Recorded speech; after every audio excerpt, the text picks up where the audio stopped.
Introduced in Astral Radiance, Radiant Pokemon are a special type of Pokemon. You can only have one of them in your deck, and in exchange, that Pokemon usually has certain types of benefits, maybe higher health, a special power, a special attack, and some Radiant Pokemon have been staples in competitive play and have even been the star card in major tournament winning decks, while others you probably forgot even existed. I'm Jet from inthirdperson.com. Make sure to like the video, subscribe to the channel, and let's go and rank the top 10 Radiant Pokemon from worst to best. And coming in at number 10 is Radiant Evie. This is not a good card. For one colorless energy, or one energy, you can use the move Twinkle Gathering, which lets you search your deck for a number of cards up to the number of different types of Pokemon you have in play and put them into your hand. And you can grab a bunch of stuff, any combination of Pokemon, trainers, research, what have you, but you also have to have a deck with a bunch of different types of Pokemon. Maybe this is handy in a Sylveon VMAX deck, I guess, but this card hasn't seen any play at all, and I don't foresee that changing anytime soon. At number 9, we've got Radiant Steelix, which I think is at best a meme left for cool YouTube videos where it gets to use this fun move, Destructive Finish, does 60 damage, and you flip over all of the cards in your deck except for the last one, and you do 30 more damage for each energy you reveal this way. There are ways of getting that energy back, so you're not saving it just for like one big hit, but it feels wildly impractical to set up and pull off and reload all the energy, and I think this is a meme at best. At number 8, we've got Radiant Blastoise. This is a card that's seen some experimentation, and it seems to have a little bit of potential. Being able to drop 2 damage counters onto bench Pokemon while discarding an energy seems nice. This goes through Manaphy's ability, which is great. However, it just doesn't feel like it does enough to really make an impact on the battle. So this one just hasn't really seen a lot of use, and I don't foresee that changing anytime soon.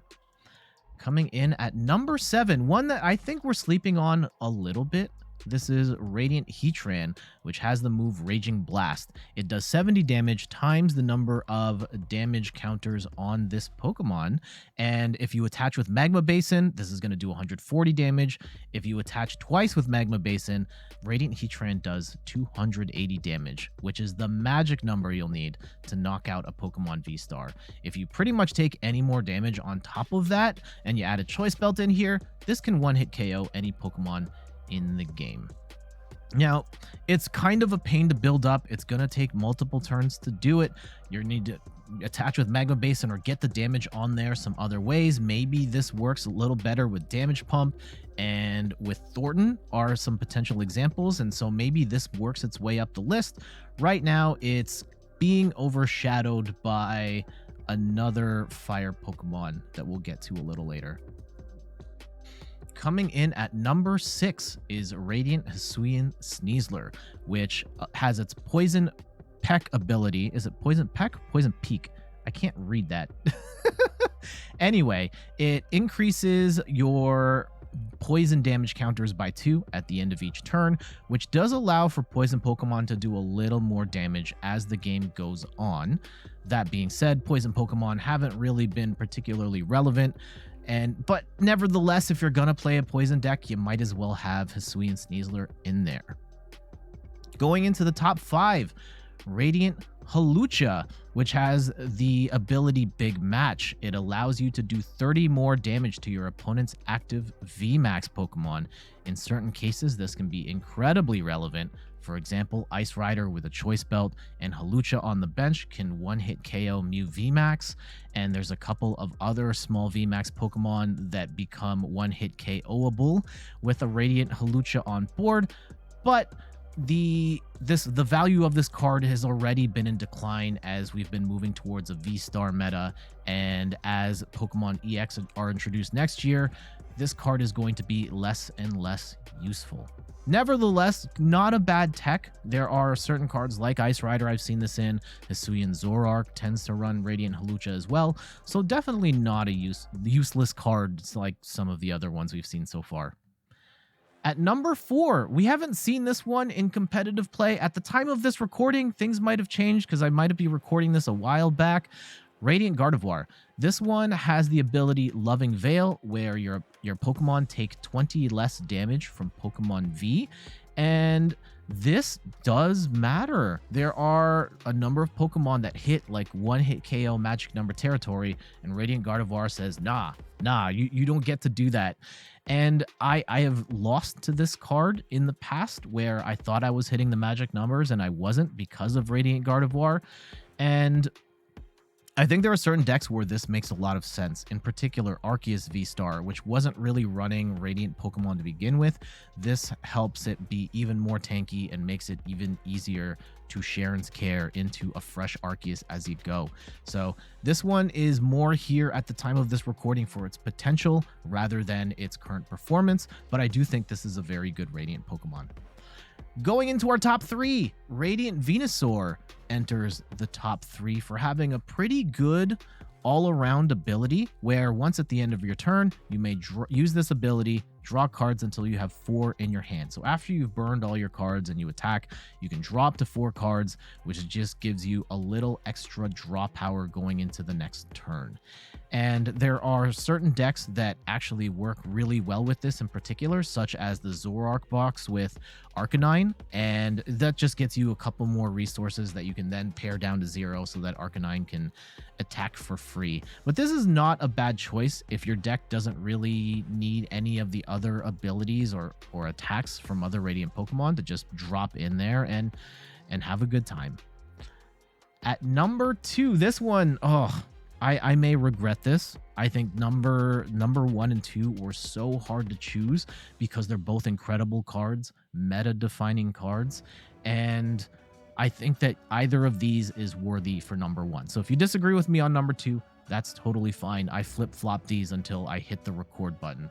And number 2, Radiant Charizard. Spectacular card. It's got this move, Combustion Blast, that does 250 damage, but you look at that attack cost at first and you're like, oh wait, that's like too high. However, its ability Excited Heart the move costs less based on the number of prizes your opponent's taken, which makes it easier to get this attack off the later in the game that you go. But there are all sorts of combos in the game which let you bring out Radiant Charizard to attack early, and combos of cards that allow you to attack often with Radiant Charizard. In fact, Piper Lapine won the Baltimore Regionals recently with a Radiant Charizard deck, and it was against the biggest North American regional tournament ever. So Radiant Charizard, an absolute stud and one of the best Radiant Pokemon in the game, arguably number 1.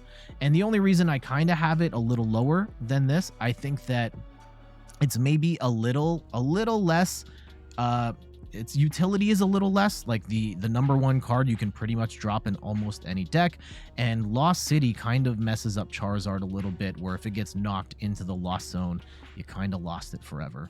But I think that even with that said, Radiant Charizard is here to stay, and it's still spectacular.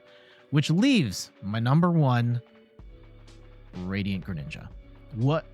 It's an absolutely busted card where it has the ability Concealed Cards, where you discard an energy, draw 2 cards. There are so many decks that synergize with this. Like for instance, you just need any sort of draw power helps, and you can scoop this up, put it back down, discard an energy, draw some more. There are so many decks that rely on discarding energy, such as Palkia, such as Ice Rider, Solrock Lunatone, Blissey. It has so many partners where being able to draw more cards and discarding energy is such an asset. And on top of that, the move Moonlight Shuriken, where for 2 water and 1 colorless, you can attack 2 Pokemon for 90 damage each. And now you've got like a light Greninja snipe play, and you can take out 2 Sobbles, 2 Drizzles this way.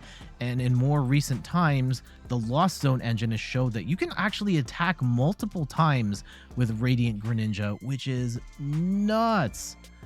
And so because it's an amazing support card, it's an amazing attacker, and it's a little easier to drop into pretty much whatever deck you're playing, Radiant Greninja is my #1 Radiant Pokemon. But what say you? What do you think is the best Radiant Pokemon, and how would you rank them? Let me know in the comments of this video. I would love to see your feedback and what you think about this list. And that is going to do it for today's video. Thank you so much for watching. Just a couple quick plugs before we head out of here. You can find me on all of the things: YouTube, Twitter, TikTok, Instagram, where I post every week. Lots of Pokemon TCG content I've been posting of late, and even more coming up in the future. And again, thank you so much for your support. I'm always floored seeing all of the views and the likes and the comments, and hearing stories about you being inspired to play this game or go to your first tournament or win tournaments. Absolutely nuts. It warms my heart to a level that you can't even understand. So you're goated. I appreciate you. You can also find me on Twitch, where I stream twice a week, and in particular on Sundays at 9 a.m. Eastern time, I am playing the Pokemon trading card game. Would love to hang out with you, have a conversation, answer any questions you may have. And you can also check out my website, inthirdperson.com, for more articles and videos on video games, board games, and other nerdy pursuits. All right, it's time to get out of here. Thank you so much for watching, and let's get out of here. Later.